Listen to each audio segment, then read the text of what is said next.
to play the shitty games that suck ass. He'd rather have a buffalo take a diarrhea dump in his ear. He'd rather eat the rotten asshole of a roadkill skunk and down it with beer. He's the angriest gamer you've ever heard. He's the angry Nintendo nerd. He's the angry Atari Sega nerd. He's the angry video game nerd.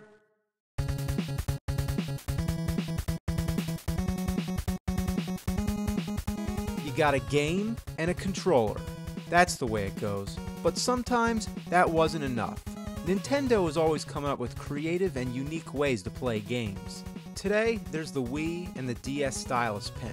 But even in the early days with the NES, they were doing the same sort of thing. Some of them were pretty awesome at the time, but others were failed experiments that made you look like a jackass. So let's take a look at some of the NES accessories. I already talked about the Power Glove. We all know it's bad, so bad. Let's start with the Zapper. Back then we just called it the gun, because that's what it is. There's nothing more satisfying than just shooting the fuck out of things. It was the quintessential gaming accessory. Almost every console had their own version of the gun. Only problem, it doesn't work so great anymore. Depends on the game, the kind of TV you're using, and the gun itself. I have 3 of them. The first one is completely random. Sometimes it makes its target, but most of the time it doesn't. The second one has a pattern. Every other round it like goes dead. So here comes the 2 clay pigeons. I shoot them, no problem. Then the next ones come out. I can't hit them, even if I press the thing against the screen. The third Zapper has the same problem, except that the pattern's swapped. What the fuck is going on? Even the alleged light bulb trick doesn't work. Here we have Wild Gunman. What do you gotta use your hands? That's like a baby's toy.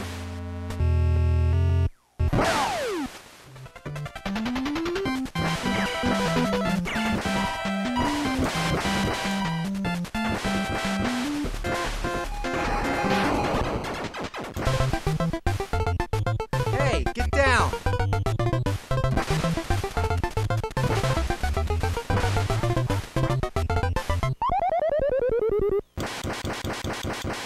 The Super Nintendo also had its own gun, more like a big-ass bazooka, the Super Scope. If you're familiar with the Zapper, this one's a totally different story. The Zapper used light detection. That is, when you pull the trigger, the screen goes black for a fraction of a second and the targets become white squares. The Zapper detects whether or not it's pointing at the light, hence the term light gun that everybody likes to call it. But the Super Scope uses a sensor that you plug into the Super Nintendo, much like the Wii and its Wii Zapper. Another thing about the Super Scope is that it isn't powered by the NES. It's wireless, which you think would be cool, but that means that you gotta use 6 AA batteries, and this fucking beast drains them in a few hours. And why is the trigger on the top? It should be down here. This is balls. You think the Super Scope would be more reliable than the original Zapper, but it's not. Even if I point the gun in the same spot, the bullets just scatter all over the place, all because I'm using a flat screen TV. Now let's look at the Miracle Piano. It's a miracle if I could figure this shit out. You might be thinking, wow, Nintendo had a piano? Well, yeah, Nintendo had everything, but it was also available on other game consoles and home computers. It's got one game, which is basically a piano teaching tool. It's actually not bad. Well, that's really all there is to say. My only complaint is that the music comes from the keyboard, which is okay, but the metronome comes from the TV, and that can be a little confusing. Other than having standard lessons, you also get this robot game. Play the song right or the robot dies. Then there's a duck game. You gotta shoot the ducks. Oh, come on.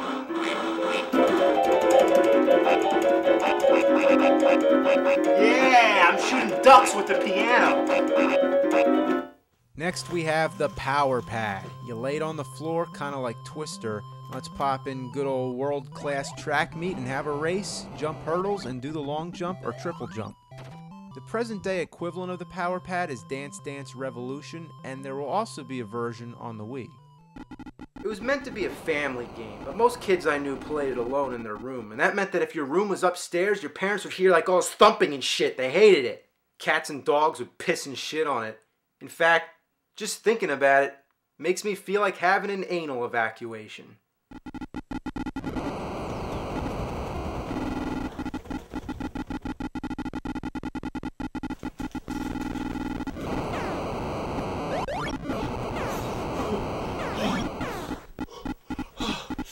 Fuck this!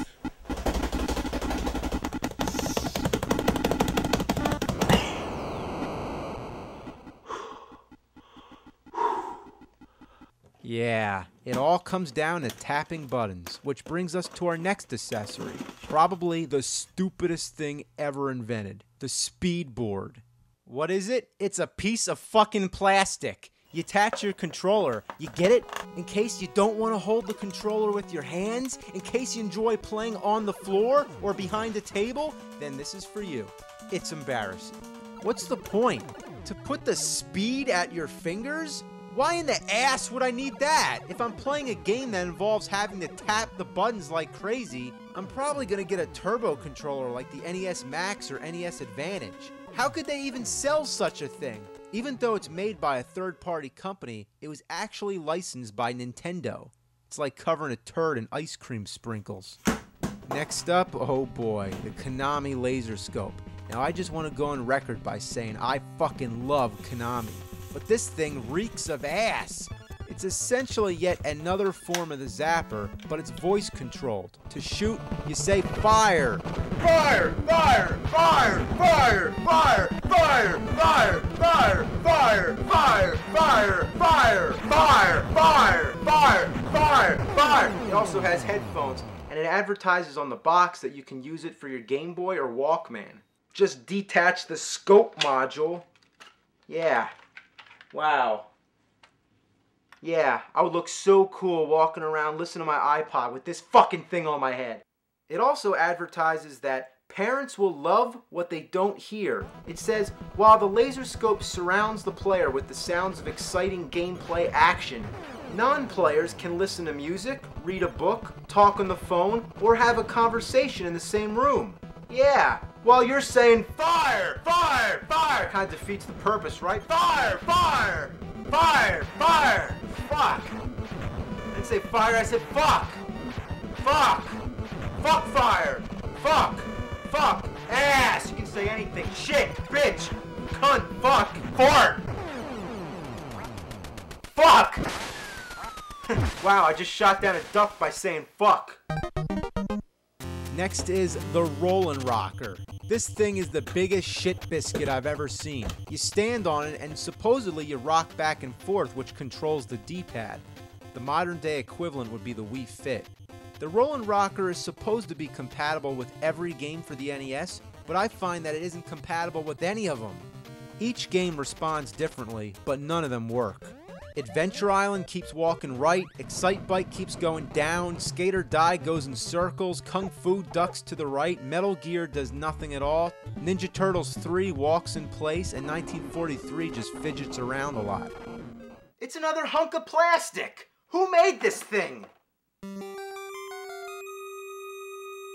Son of a bitch. Well, we might as well try an LJN game. Beetlejuice, Beetlejuice, Beetlejuice! Let's see if this works.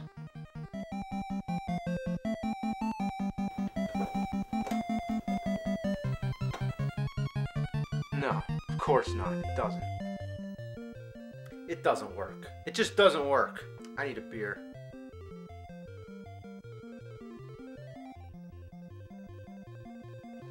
I'm drinking Rollin Rock on the Rollin Rocker. Rollin Rock, Rollin Rocker. Yeah, Rollin Rock on the Rollin Rocker. I've also heard that you can't weigh more than 100 pounds, but I still don't understand why I can't get any kind of response out of it. Let's try the cat. Get on there, you little bastard.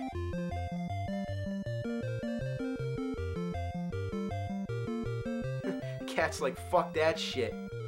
Even though the Rollin Rocker does absolutely nothing, the B and A buttons still work. Yeah, you plug the regular controller into it, so while you're standing on the thing, you still use the B and A buttons like normal. So even if it did work, what's the point? If I'm holding the controller anyway, why not just use the controller? It blows my mind. It's like, what were they thinking? One more. The UForce. So hot, nothing can touch it. Nothing comes between you and the game. That's what the advertisement said. You open the thing up, it basically looks like electronic battleship. It's got a three-dimensional invisible power field. Wow, a power field. Now we're literally playing with power. Come on, jump. Jump. Come on, Mario, jump. God, how do I jump? Come on, jump. Ass. Oh, jump is over here. All right, here we go. Get the mushroom. Oh, now that's assy. Yeah, I know I use the word ass a lot. I guess you can say I'm an assaholic. Let's try Kungfu. Yeah, I'm honestly surprised. This thing kind of works. Looking at the instructions, each game has a specific setup and a switch combination, kind of like the codes with the Power Glove. Punch-Out uses an upright position and a power bar. Everything's always power. What's so power about it? It's only a plastic bar, and why do you need it? Yeah, that's what I'm talking about. This actually works. I'm punching somebody with the UForce. Oh, watch out. Oh. Get up, get up, get up. Alright. Alright. One more game. I can't believe we gotta touch this one again.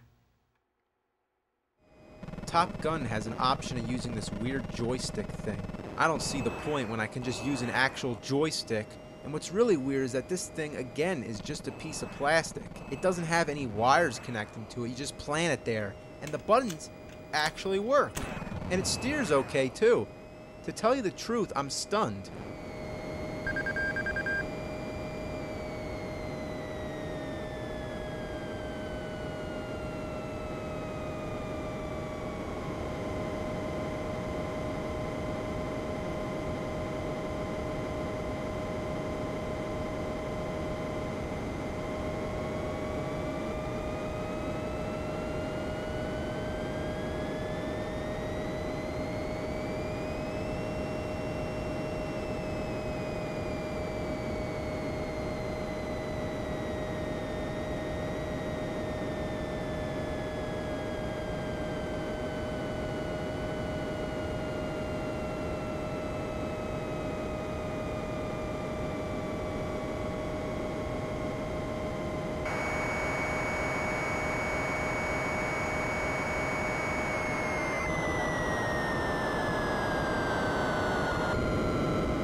So that covers most of the dreaded NES accessories, but I know that there's one in particular that I didn't mention, but, you know, can't do it all in one shot, so we'll save it till later. I'll see you next time. I think you know what's next.